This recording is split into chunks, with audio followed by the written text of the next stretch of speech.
Coming up, let it snow. We love playing in it, but what exactly is snow? We'll take a look at the science of the white stuff, then ask the doc. Why do we have to wash hands? What we've learned about the coronavirus 1 year later. Also ahead, baby boom. This zoo family has grown a ton in 2020. We'll introduce you to these adorable newbies. And paw submission. What are you most proud of this mission you have embarked on? I always love it when I see dogs getting adopted. How one teen is helping shelter animals one bow tie at a time. This is NBC Nightly News, Kids Edition. Welcome to Nightly News Kids Edition. I'm Lester Holt. Happy New Year, everyone. It's great to be with you. We've got some really cool stuff in our lineup today. Lots of great stories to share with you, including this teen who is really making a difference in his effort to help shelter animals. Plus, we'll show you how you can make your own snow at home. Looks like a lot of fun. But first, let's get to the news. In less than 2 weeks, President-elect Joe Biden will be inaugurated as the next president of the United States, along with Kamala Harris as vice president. We thought we'd take a moment to try to explain and help you understand what happened this week in our nation's capital. Kids, it's probably a good idea to grab a parent in case you have questions. It was an extraordinary and unprecedented day in the history of our country. The normally routine exercise of confirming the votes in the presidential election, something that has been done every 4 years since this country was founded, suddenly turned into chaos. The pictures were scary. Protesters, upset and angry over President Donald Trump's loss, stormed the U.S. Capitol during a joint session of Congress. Police called it a riot. But in a remarkable moment, after the rioters were finally cleared from the building, senators and members of the House of Representatives went right back to work counting and confirming those votes, just as the Constitution requires them to do. And so we thought it was a good time to talk about what happens between the election and the inauguration when Joe Biden officially becomes president. I spoke to presidential historian Michael Beschloss about it. Despite what we saw at the Capitol, is the system working as the framers of our Constitution intended it to? The most important thing that the framers were really concerned about was to make sure that we could have elections, which would be the bedrock of our system, that balance would be fairly counted, and that the person who won would become president of the United States. That's something that's going to happen in 2021, the same as it did in 1789 when George Washington became president. So I think it's very fair to say that our system has a lot of glitches, and we saw some in recent days, but it goes through them and it survives. Despite what we've been through this week, one thing we know for sure, our democracy is strong, and there will be a transfer of power come January 20th. All right, well, let's turn now to another story that's in the headlines, and that's the coronavirus. It's been a little over a year since the world first learned about COVID-19, and since then, scientists and doctors continue to discover new things about it. We know you guys have lots of questions. You always do. So our friend Dr. John Torres takes a look at what we've learned so far. My question is, do homemade masks work? What are schools going to be like when we go back? Once we get the vaccine, how long will it last? 2020 was a year full of questions, and while we're still finding out new things about the coronavirus, we have learned a lot about it in just 1 year.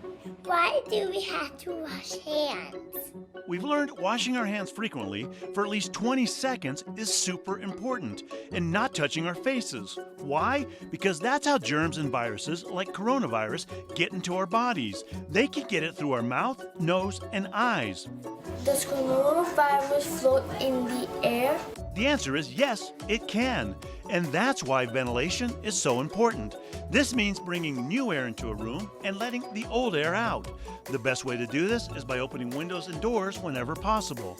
We also know social distancing can be helpful. Viruses can travel when people talk, cough, or sneeze, so you want to stay at least 6 feet away from people outside your household. I'm nervous to go back to school because of COVID-19. Do you think it's safe? We've recently learned that coronavirus has not been spreading in schools as much as people thought it would, according to the CDC.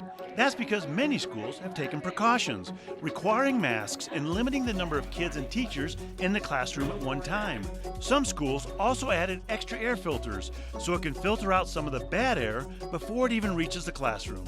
When they do come out with the vaccine, how long would it take for everybody to get it, and in which order would people get it? Will there be a vaccine for children? Right now, we have 2 COVID-19 vaccines in the United States and may get more in the next few months. But it's going to take most of this year to get everyone vaccinated. The current vaccine can only be given to people 16 or older. Because kids' immune systems are a little different than adults, scientists are doing more research on how the vaccine works in them. Experts predict there will be a safe vaccine for kids later this year. When the vaccine becomes available, how long will we have to wear masks?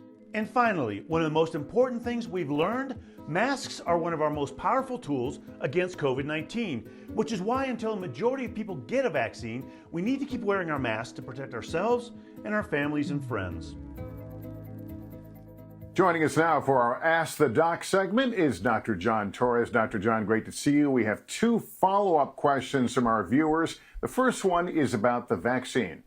Hello, I'm Nola. I'm Joshua. And even after when we get vaccinated, is it safe to go outside without wearing a mask or practicing social distancing? We love Nightly News Kids Edition. Thanks, guys. We're glad you're watching. And I think a lot of us have that same question, Dr. John. Once we get the shot, are we good to go? Lester, you're right. A lot of us do have the same question. And once you get the shot, when you go outside, you're still going to need to social distance. You're still going to need to wear your mask. You're going to have to do that until enough people get the shot, or we don't have to worry about the coronavirus or the pandemic quite as much. All right. Our next question is about one of my favorite winter activities.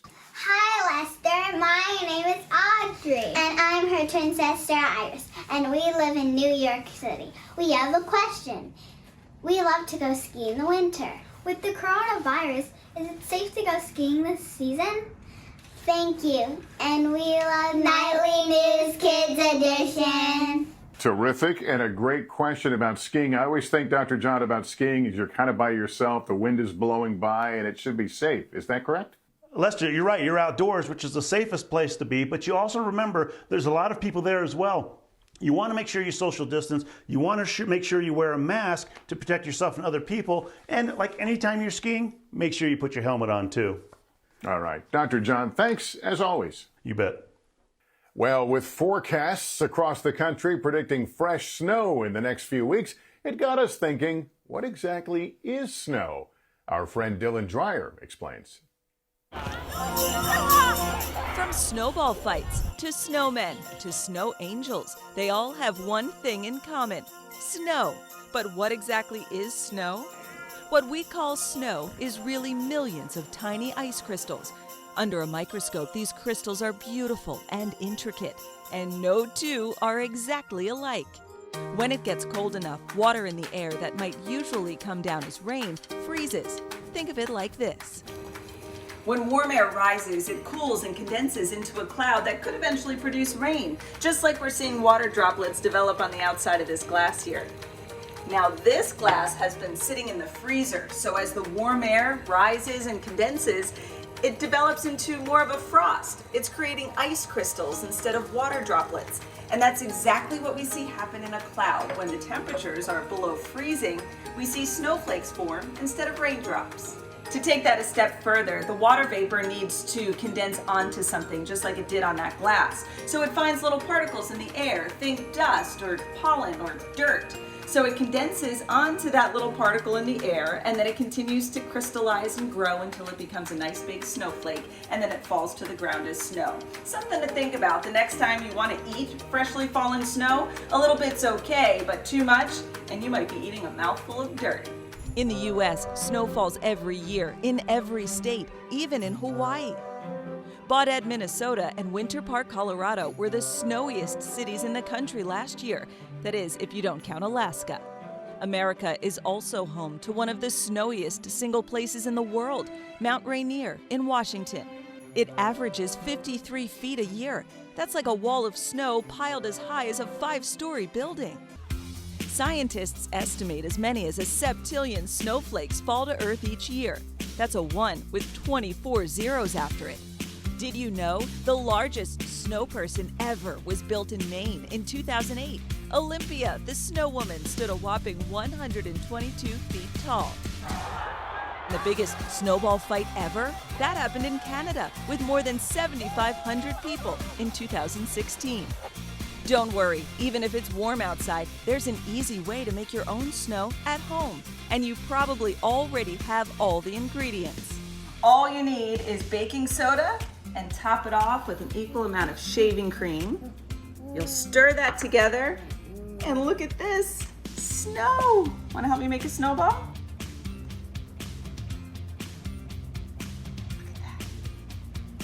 So no matter where you live, you can enjoy the magic of winter and the science of snow. Just be sure to bundle up, be safe, and enjoy. Well, thanks, Dylan, or should I call you Professor Dylan? Great explanation. Now let's turn to our Inspiring Kids series, where we shine a spotlight on kids who are going above and beyond to help others. Today, we are going to introduce you to a young man with a big heart who is helping some four-legged friends one stitch at a time.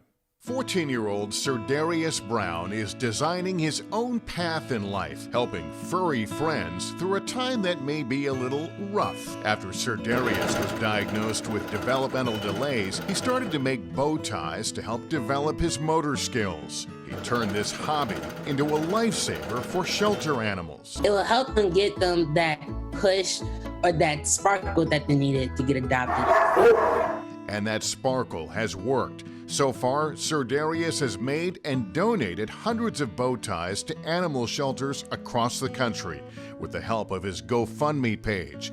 And when the pandemic hit, the teen decided to expand his operation and started sewing masks for healthcare workers on the front lines. It gives positive energy and positive ripples because you're spreading positive things and you're doing good things, and not only for yourself, but for your community as well. When you help others, it makes you feel better as a person. Sir Darius's dapper designs have not gone unnoticed. He's been the recipient of several awards and honors, and even received a letter of recognition from former President Barack Obama. What are you most proud of this mission you have embarked on? I always love it when I see dogs getting adopted. I love them when they're happy, are excited, or in a place of love and care. Among his projects for the new year, making custom bow ties for President-elect Joe Biden's dogs, Major and Champ, for their inauguration later this month. Sir Darius was invited to do this through the Delaware Humane Association, where President-elect Biden adopted his dog, Major. Never did I have a wild dream that I'm now going to be able to make a bow tie for the first rescue dog who was going to be in the White House. The young man, known for his bow ties, now tying his community together as well. Well, keep up the great work, Sir Darius Brown, and I like your name too.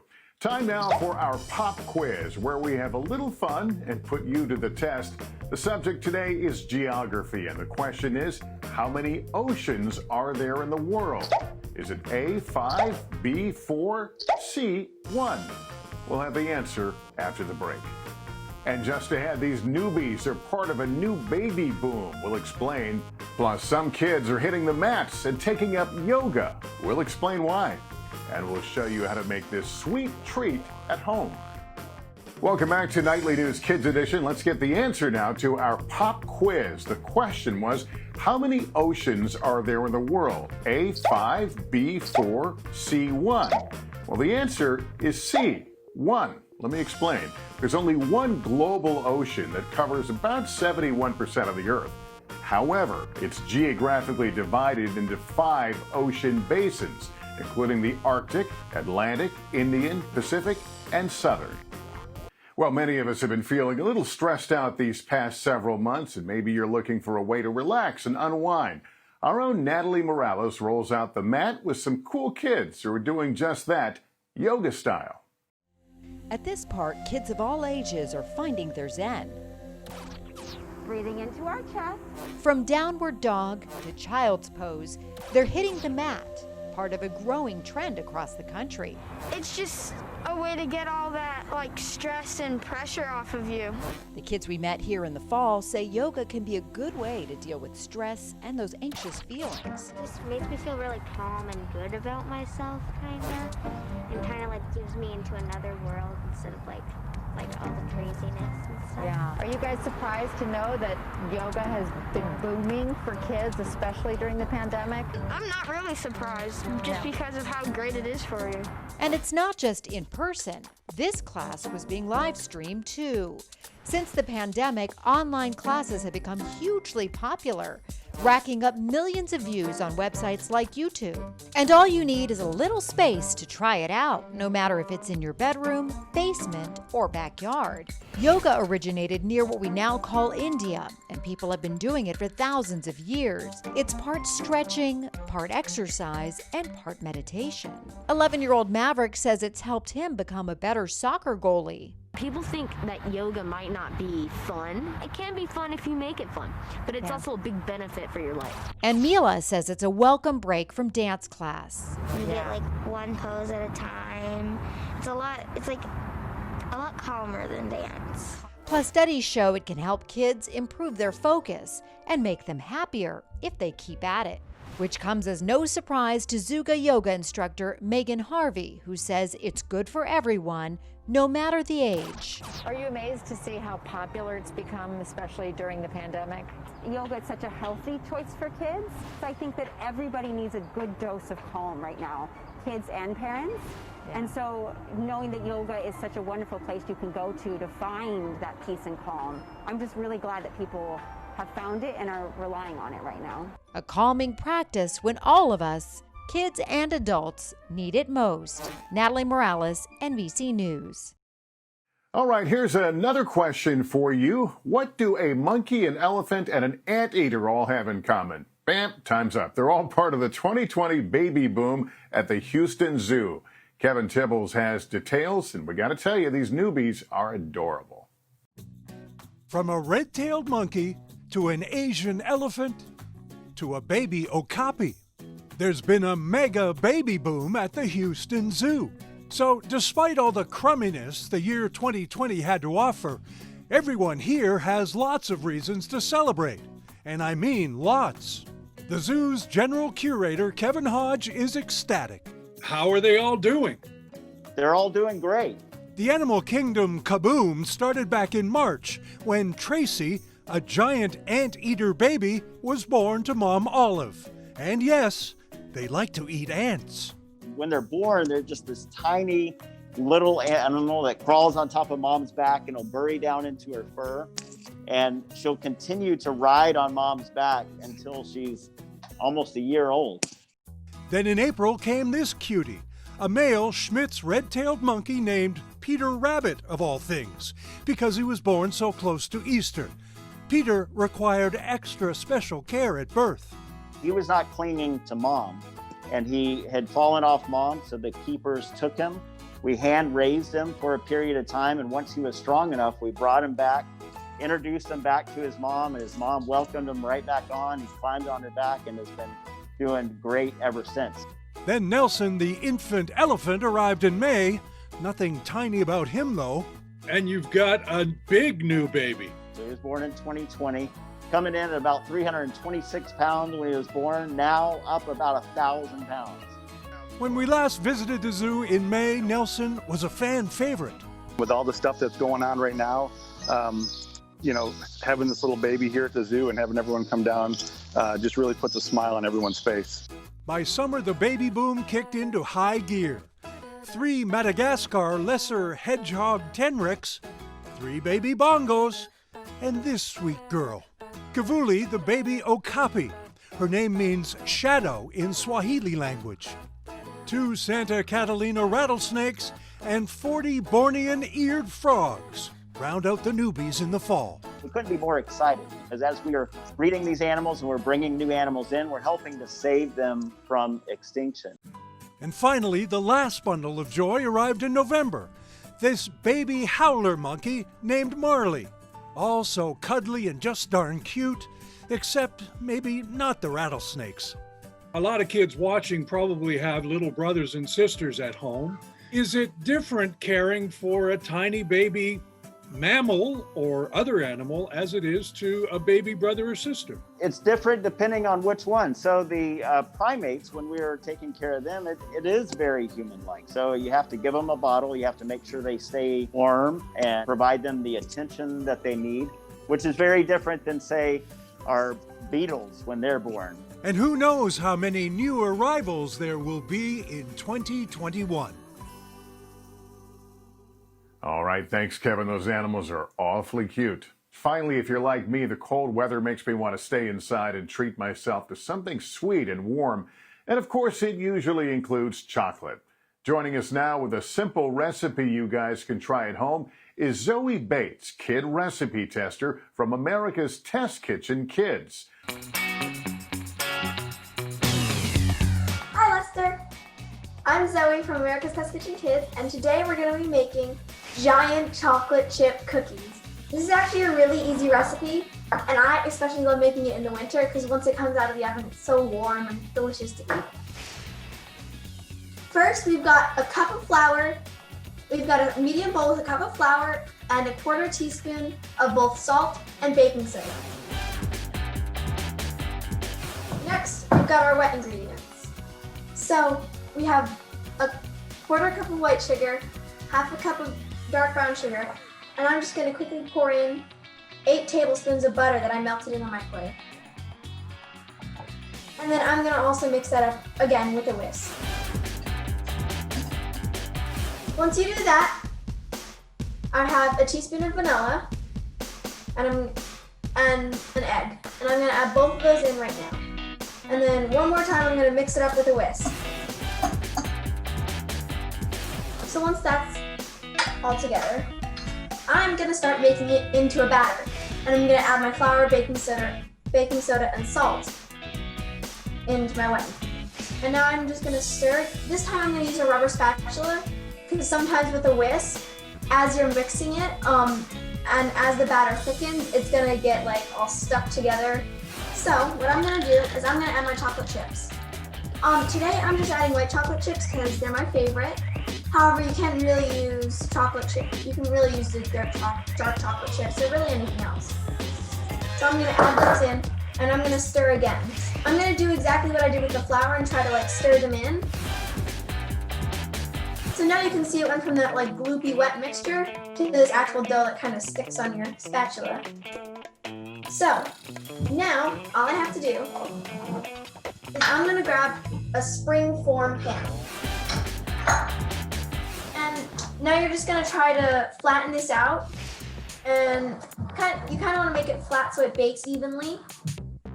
So what I like to do is I just like to gently twirl the pan as I squish down my dough. All right, so now that I've done that, I'm going to toss this in the oven, and I'm going to put it in there at 375 degrees for about 18 to 22 minutes. And I'm just going to quickly grab some whipped cream, and I'm going to just put a tiny dollop of that on a slice. All right, so this is still warm, so let's see. All right, time to taste. It's perfect. Everything you love in a cookie. Back to you, Lester.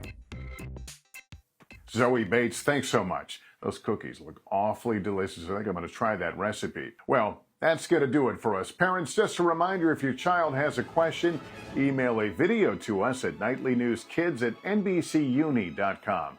And just a programming note, new episodes of Nightly News Kids Edition get posted every Thursday on NBCnews.com, NBC News YouTube channel, and Peacock. Thanks for watching, everyone. We hope to see you next time. And remember, take care of yourself and each other.